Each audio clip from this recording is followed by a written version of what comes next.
letter was addressed to me and my dead flatmate that was informing us that we should get in touch with them if we wanted to know what happens to you after you die.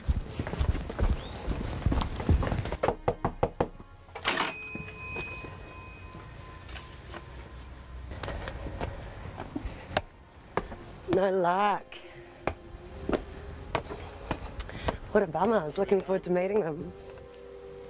All of the grief and terror at losing someone. And when you lose someone who is so young as well.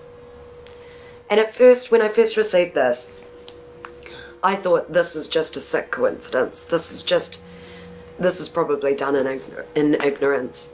But I don't really think that anymore. I mean, maybe my first instinct was right. Maybe it is just a sad coincidence. But maybe, given that Michael's death was fairly well publicised because of his extraordinary organ donation, maybe they did see that and think, oh, maybe we should write to that person. I want to know if she knew that Michael was dead.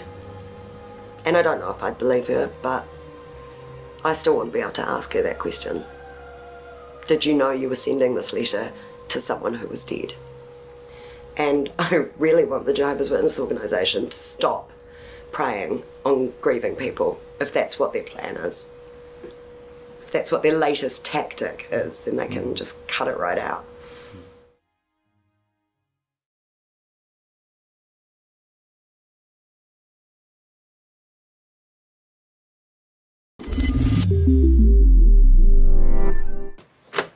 Good morning, my name's Jean. Is Sue Roberts here? No. Do you know Sue? Yeah, I do. Yeah. So Sue sent me a letter addressed from this street. Yeah. And do you know why she would have done that? The reason why we call is obviously we're concerned about how people, can cope with the problems that they're facing in this world today. One of which is death, I guess. And if we can offer a message of hope. That's the reason why we do call, and one is about death. This was addressed to myself and my flatmate, and he died 3 months ago. And this was addressed, this was handwritten and hand-delivered on the anniversary of his death. Right. And the first bullet point in here is what happens to us after we die. Yep. And it was an extremely distressing thing to receive. Extremely distressing.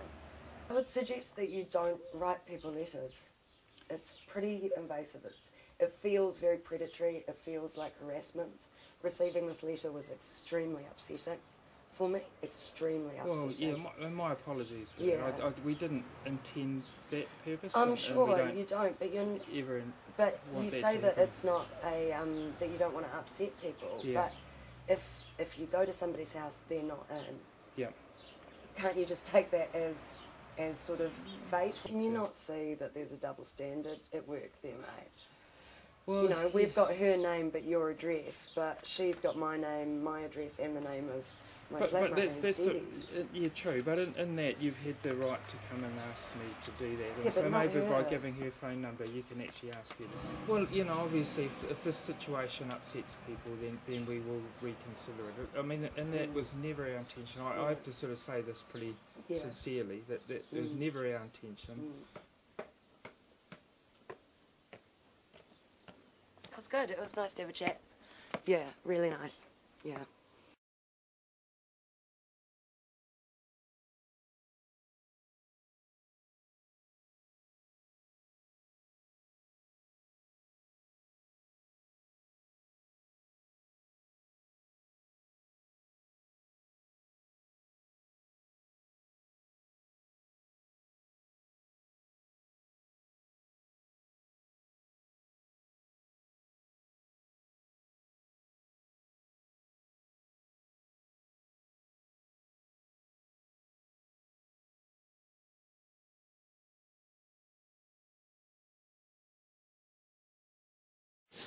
Let's look at a demonstration now of an opportunity to witness informally that could come up in a hospital waiting room.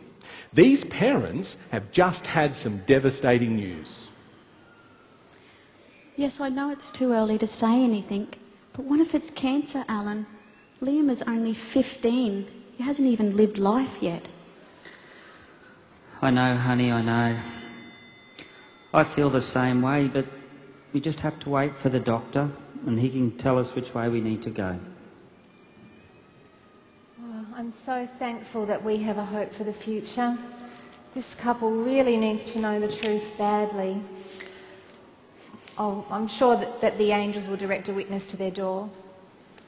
Would you agree? Would you agree that something was missing in this demonstration? What could have been done if the opportunity was grabbed? Let's have a look at the same scenario again. Yes, I know it's too early to say anything, but what if it's cancer, Alan? Liam is only 15 years old. He hasn't even lived life yet. I know, honey, I know. It pains me too. But we just need to wait for the doctor, see what he says, and then we'll know which way to go. I can't stand to see that couple in such distress. They really need to know the truth. But I'm worried that I'm going to say the wrong thing. I think I'll just say a silent prayer for boldness. Excuse me. I couldn't help but overhear your conversation. I feel really sorry for your son. I really hope things turn out well with him and that this is all just a false alarm. Yes, I hope so too. If you don't mind, I'd like to just share briefly one thought with you that was of great help to me when I was going through some health issues recently. Yeah, that'll be good. It's recorded in the Bible here at 2 Corinthians chapter 1 and verses 3 and 4. It says there, "Blessed be the God and Father of our Lord Jesus Christ, the Father of tender mercies and the God of all comfort, who comforts us in all our tribulation, that we may be able to comfort those in any sort of tribulation through the comfort with which we ourselves are being comforted by God." As you can see, God is there for us when we go through different trials, and He's eager to comfort us. He also gives us a wonderful hope for the future where all of these painful experiences will be a thing of the past. I'd really like to share more about that wonderful hope with you if you'd like. Yes, that would be good.